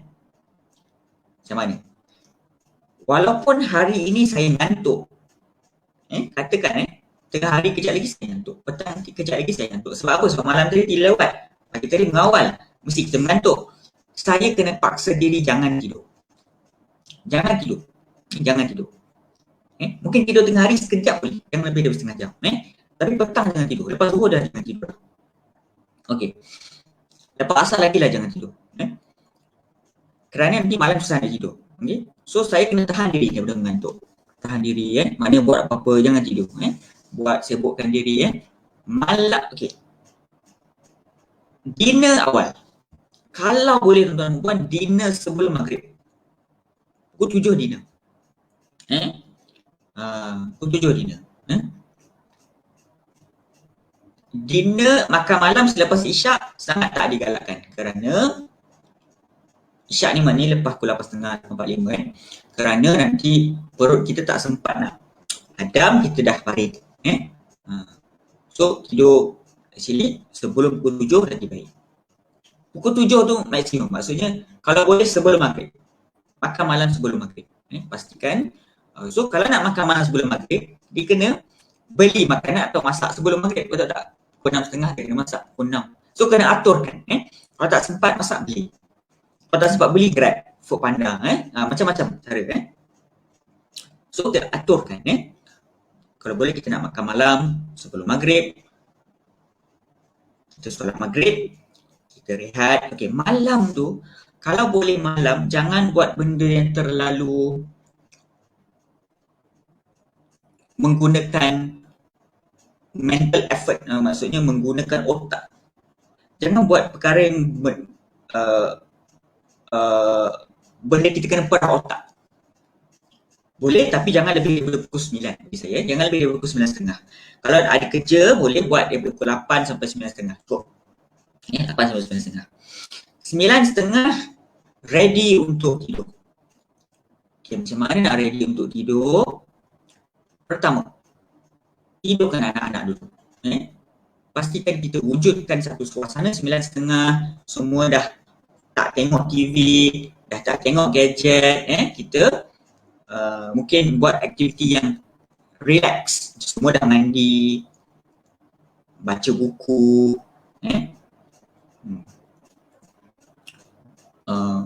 baca magazine ke apa, aktiviti yang relax dengan muzik ke, okey. Bersedia, bersedia. Okey. Kalau boleh pukul 10 tu, maksudnya 9.30 hingga pukul 10 tu kita dah bersedia untuk tidur. Bersedia untuk tidur, Kalau boleh pukul 10 tu dah terlelap, bagus. Tapi kadang-kadang mungkin ngongek-ngongek kiri kanan banyak hal, pukul 10 baru nak start tidur, okey tak apa. 10 hingga 10.30 kita cuba tidur. Okey. Katakan, tuan-tuan dan puan, katakan anda dah baring tapi anda tak boleh tidur. Anda baring 10 minit, 15 minit, 20 minit tak boleh tidur. Anda bangun balik. Okey? Bangun balik. Jangan berada di atas katil terlalu lama waktu kita tak boleh tidur. Kalau tak ngantuk bangun balik, pergilah duduk, baca buku. Kalau boleh jangan tengok gadget, baca buku ke apa, atau relax, duduk sampai dah ngantuk baru anda baring balik. Sebab kita nak bina connection, hubungan, asosiasi di antara mengantuk dengan katil dan bantal dan selimut. Maksudnya mengantuk, apabila kita mengantuk sahaja kita jejak katil, bantal dan selimut dan kita akan terus tidur. Kalau di atas katil tu kita banyak buat benda lain, kita tengok phone, kita tengok movie, makan, dia akan mengganggu asosiasi hubungan di antara mengantuk dan katil. Kita nak bina hubungan di antara mengantuk dan katil. Sebab tu kalau tak mengantuk, bangun daripada tidur, bangun daripada katil, duduk, buat benda yang relaxing, bila mengantuk tidur balik. Okay. Lagi baik kalau petang tu kita exercise.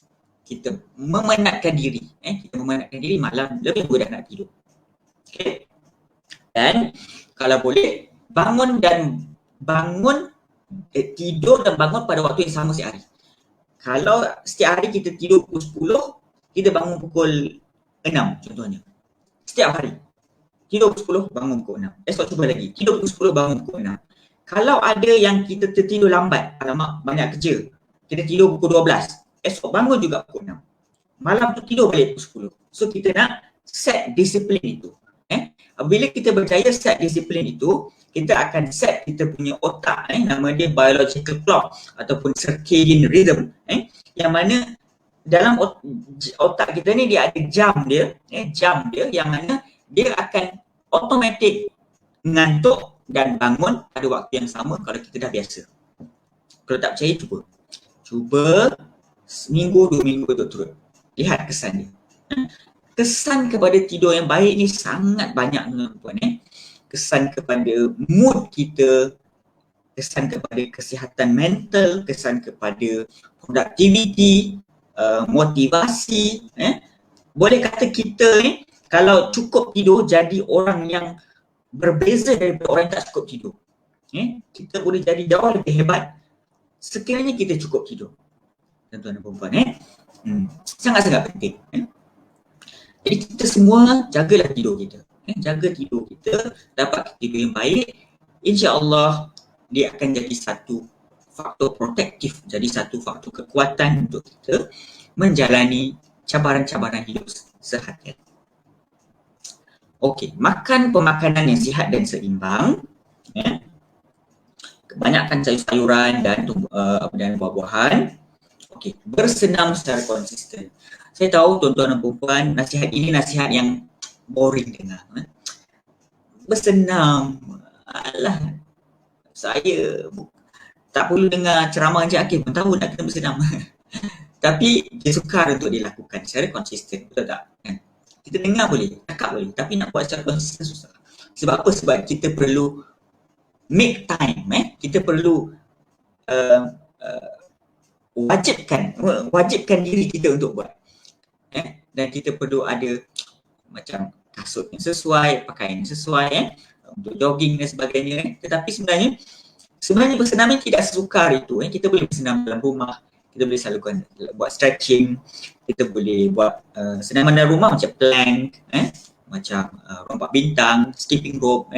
Tapi kat luar pun boleh, sebab sekarang ni pun memang SOP membenarkan kan untuk kita bersukan. So kita boleh jogging dan sebagainya. Tapi keluar peluh itu, bersenam boleh meningkatkan happy cell dalam otak kita, nama dia serotonin, dan akan menjadikan kita lebih gembira. Itu dari sudut biologi, dari sudut psikologi. Kenal pasti faktor pencetus. Kenal pasti faktor pencetus kita. Apa yang trigger kita? Apa yang buat kita rasa tak sedap hati? Sebagai contoh, katakanlah ada orang, hari ni kita pergi pejabat. Kita kan sekarang ni musim kita gila-gila pergi pejabat kan. Hari ni awak pergi pejabat, minggu depan saya pergi pejabat. Katakan kita ni dah lama tak pergi pejabat. Dah lama tak pergi pejabat. Satu hari tu giliran kita pergi pejabat. Bila kita pergi pejabat, tiba-tiba ada seorang rakan sekerja kata macam ni. Dah naik badan kau kan? Dah sihat sihat dah nampak kau ni ataupun dah gemuk kan kau? Contoh, mungkin depan dia kita tak adalah, kau ni jangan cakap macam tu. Tapi sebenarnya kita terasa hati. Kita terasa hati, bawa terasa hati sampai ke malam. Balik kita tengok cermin, gemuk sangat ke aku ni, buruk sangat ke aku ni. Kita tengok fat dekat pipi, dekat bawah leher ni. Kita, malam tu susah nak tidur. Kalau kita boleh kenal pasti, kita tak senang hati ni sebab ada orang cakap ni tadi. Sebab dia ni cakap kita macam tu. Bagus, sebab kita boleh, apabila kita kenal pasti faktor pencetus dia, trigger dia. Tapi ada setengah orang, dia tak boleh nak kenal pasti. Dia tak tahu. Kenapa Kenapa aku rasa macam ni? Sebab dia biasanya, dia suppress feeling dia. Dia tak acknowledge, dia tak iktiraf feeling dia yang pelbagai itu. Dia cuba suppress, dia cuba nak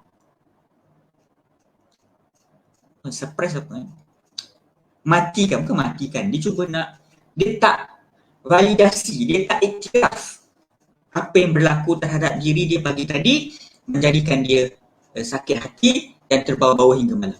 Dia cuba untuk pendam dan abaikan perasaan dia, abaikan. Itu tak sihat. So, kita kena kenal pasti, kita kena acknowledge, kita kena iktiraf perasaan kita dan sahkan perasaan kita. Belajar cara tangani dengan baik. Lain orang, lain cara tanganinya.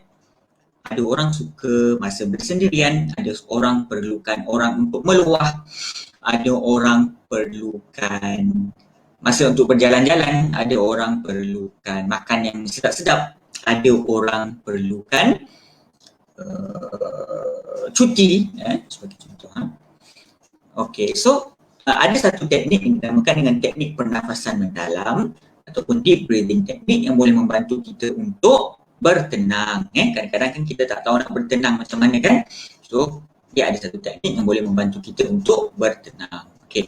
So caranya adalah tarik nafas melalui, saya terpaksa cakap cepat sebab waktu kita kurang.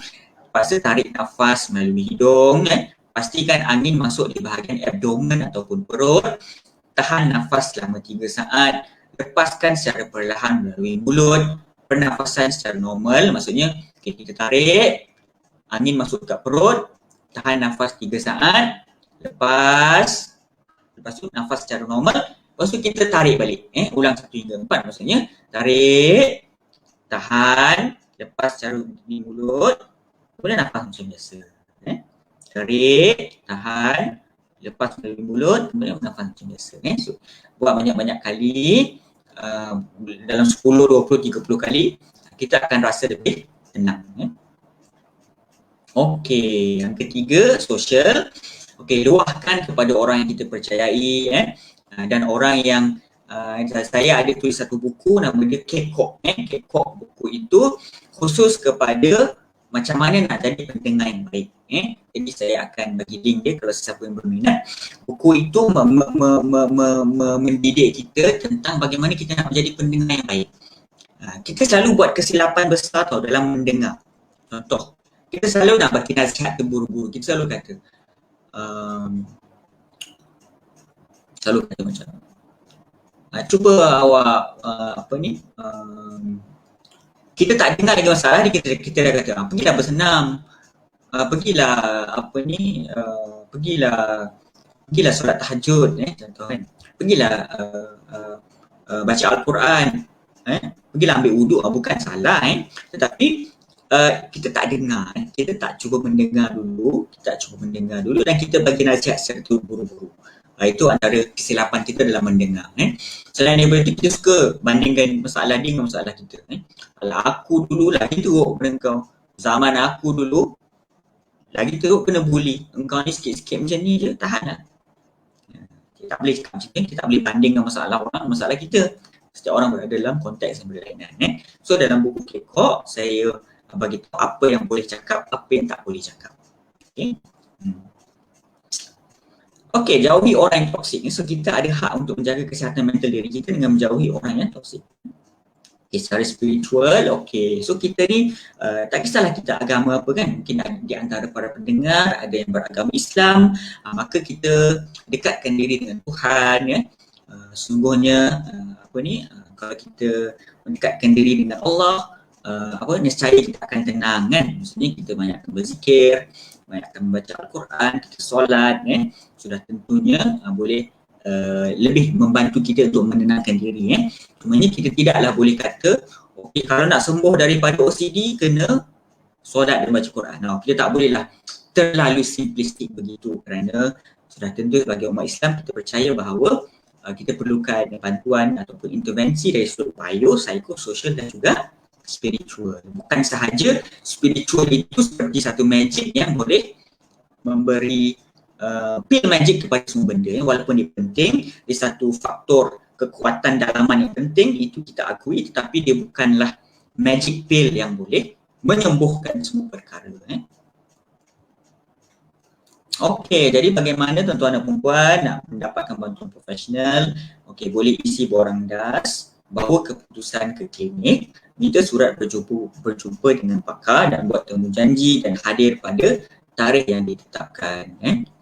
Okey, ini juga ada talian Reach You daripada NGO dan juga daripada NGO Miasa pun juga ada servis-servis kaunseling dan psikologi yang berpatutan. Baik, okey. Dan juga Befrienders KL ada menyediakan talian hotline 24 jam bagi mereka yang memerlukan bantuan. Okey, so saya tamatkan di situ dulu saya punya perkongsian. Okey, so saya serahkan kembali kepada pihak pengurusi majlis untuk teruskan. Silakan. Okey, terima kasih Encik Akif. Saya rasa banyak yang kita dah dengar pada hari ini. Itulah apa yang saya dapat simpulkan. Kita dapat melihat apa perbezaan di antara kesihatan mental dan penyakit mental tu sendiri. Sebab kadang-kadang kita bila dah berdebar sikit kata aku ada anxiety dah ni kan. Kita dah macam dah associate penyakit mental tu dengan kesihatan mental lah. Jadi hari ni alhamdulillah kita dapat jelas penerangan daripada Encik Akif apa perbezaan bila dia akan menjadi kepada penyakit mental. Dan kita lihat bagaimana ciri-ciri penyakit mental tu kan, dan tempoh masa, dan dia bukannya sekali kita dapat panik terus dah ada anxiety kan. Jadi dia ada tempoh masanya dan sejauh mana dia mengganggu kehidupan seharian. Okey, Cik Akif, kalau boleh saya tanyakan di sinilah. Sebenarnya banyak persoalan yang kita dapat pada hari ini dan saya mohon maaf lah kita tak dapat nak zoom terlalu detail setiap persoalan tu sebab ada yang bersifat detail juga di antara persoalan tu, dan juga kebanyakan soalannya Cik Akif dah terangkan tadi semasa sesi perkongsian tadi tu dah diterangkan. Okey, cuma ada satu soalan kat sini yang yang 2-3 soalan juga yang diutarakan, salah satu faktornya overthinking yang menyumbang kepada penyakit mental ni, Cik Akif. Jadi terlalu banyak fikir, kita akan kata kalau aku cakap ni nanti orang akan kata tu, kalau aku pergi jumpa kaunselor ni orang kata aku ni gila, terlalu banyak overthinking. Jadi macam mana dari pandangan Cik Akif lah kita nak strukturkan pemikiran kita ini ataupun nak latih diri kita supaya tidak terlalu overthinking, supaya tidak overthinking lah orang kata. Okey, silakan Cik Akif. Okey, terima kasih, soalan yang sangat baik dan sangat penting ya. Okey, untuk menjawab soalan itu, walaupun bunyinya soalan seperti simple, tetapi boleh menjadi kursus satu hari ya untuk sepenuhnya memberikan jawapan. Kerana apa? Kerana seperti mana dalam contoh kan, dalam agama kita ada mazhab kan, kita ada Syafi'i, kita ada Hambali kan, kita ada macam-macam 4 mazhab kan. Seperti juga itu dalam psikologi dia ada mazhab dia, dia ada school of thought yang berbeza-beza. Jadi mungkin dalam kesempatan yang pendek ini saya nak berkongsi secara ringkas dua school of thought, 2 mazhab lah dalam psikologi. Okay, pertama, mazhab yang dipanggil mazhab CBT. Mazhab CBT. Mazhab CBT, Cognitive Behavior Therapy, dia punya, saya tak dapat nak terangkan skill secara ni sebab dia panjang, tapi saya bagi dia punya gist dia macam ni. CBT ni macam ni. Setengah orang kan bila kita menghadapi satu situasi yang cabaran yang besar, seperti contoh kita bawa kereta tiba-tiba boom, accident. Bagi setengah orang, mereka susah nak menerima keadaan itu. Mereka jadi panik, tak boleh berfikir, tak tahu nak buat apa. Itu adalah normal lah kan, sebab kita melalui krisis. Tetapi bagi setengah orang, dia boleh terus kontrol, menghindari. Dia kata, okey, ini adalah ujian Tuhan, aku kena bertenang. Ini Allah nak uji, sekarang ni aku kena bertenang. Apa aku boleh buat sekarang? Okey. Macam mana ada setengah orang dia boleh kontrol dan setengah orang dia tak boleh?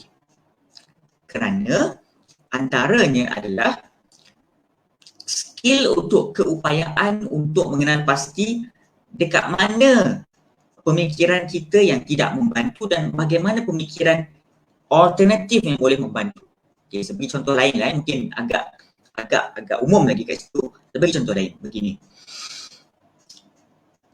Orang yang dah lama hidup dengan kemurungan, sejak zaman kecil dia ada pengalaman traumatik. Mak ayah dia selalu cakap dengan dia, engkau ni anak tak guna, kau ni aku menyesal lahirkan kau, sebagainya. So membesar, dia merasakan diri dia rendah diri, dia rasa diri dia tak cukup hebat, dia rasa dia orang yang tak berguna. Sebenarnya dalam otak dia telah ada satu bias pemikiran yang dinamakan sebagai pukul rata. Maksudnya dia pukul rata apa yang mak ayah dia cakap kepada kehidupan dia sepanjang hidup. Dia jumpa semua orang pun dia rasa diri dia tak guna sebab mak ayah dia selalu cakap kat dia macam tu. Okay? CBT dia akan bantu kita mengenal pasti apa, dekat mana yang kita pukul rata dan macam mana pemikiran yang sihat yang boleh kita gantikan dengan pemikiran pukul rata itu. Itu mazhab CBT. Maksudnya kita kenal pasti kita ganti. Dan itu mesti yang dilakukan dengan latihan. Mula-mula dia mesti latih dengan menulis.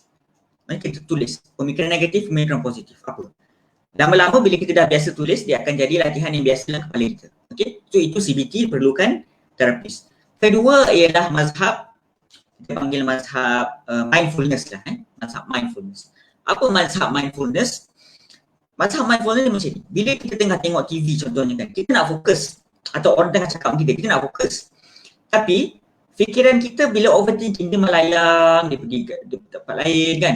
Dia fikir benda-benda lama, benda-benda lampau, risau, menyesal. So itu kita panggil autopilot thinking mode. Bila pemikiran kita pergi kepada fasa autopilot. Autopilot maksudnya kita tak boleh kawal, dia jadi terbang sana sini. Okey. Macam mana kita nak bawa balik pemikiran autopilot kita kepada diri kita, kepada waktu itu adalah dengan cari 5 benda yang kita boleh lihat.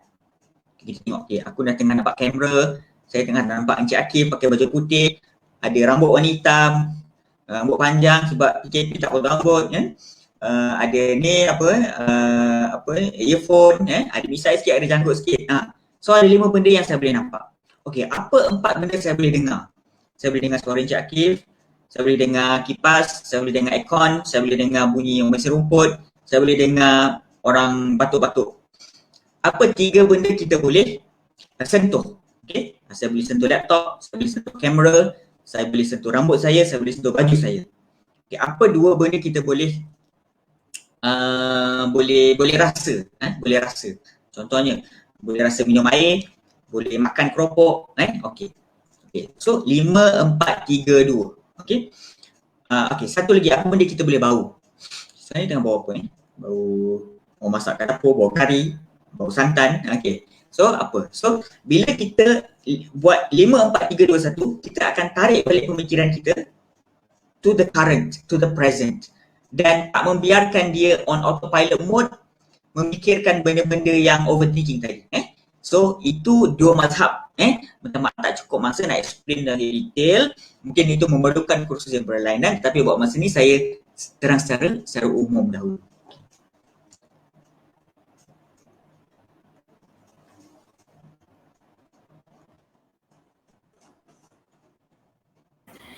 Okey, terima kasih Cik Akif. Jadi itulah, saya rasa kita dah lebih kurang 2 jam kita dah ke udara dan banyak benda yang kita dah kongsikan bersama.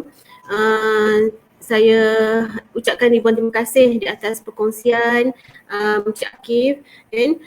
Yang paling penting tadi latihan kan, macam mana grounding teknik kan, dalam kita melatih pemikiran kita agar tidak terlalu overthinking kan, supaya kita dapat, orang kata apa, ialah kita dapat menjaga kesihatan mental kita di peringkat yang lebih baik lah, insyaAllah. Okey, tu untuk akhir sekali saya ucapkan terima kasih kepada Encik Akif di atas perkongsian pada hari ini. Feedback di komen Facebook Psikologi KSM pun rata-rata yang telah saya percaya dapat manfaat, dapat sedikit input tentang isu kesihatan mental ni untuk sama-sama kita praktikkan di musim pandemik ini agar kita terus sejahtera lah, sejahtera untuk mengharungi cabaran kita buat masa ini. Okey, terima kasih kepada sidang penonton sekalian. Sehingga kita berjumpa lagi di siri yang akan datang, pada siri 9-2021 untuk program Bicara Psikologi akan datang. Terima kasih. Assalamualaikum dan salam sejahtera. Terima kasih semua. Assalamualaikum warahmatullahi wabarakatuh.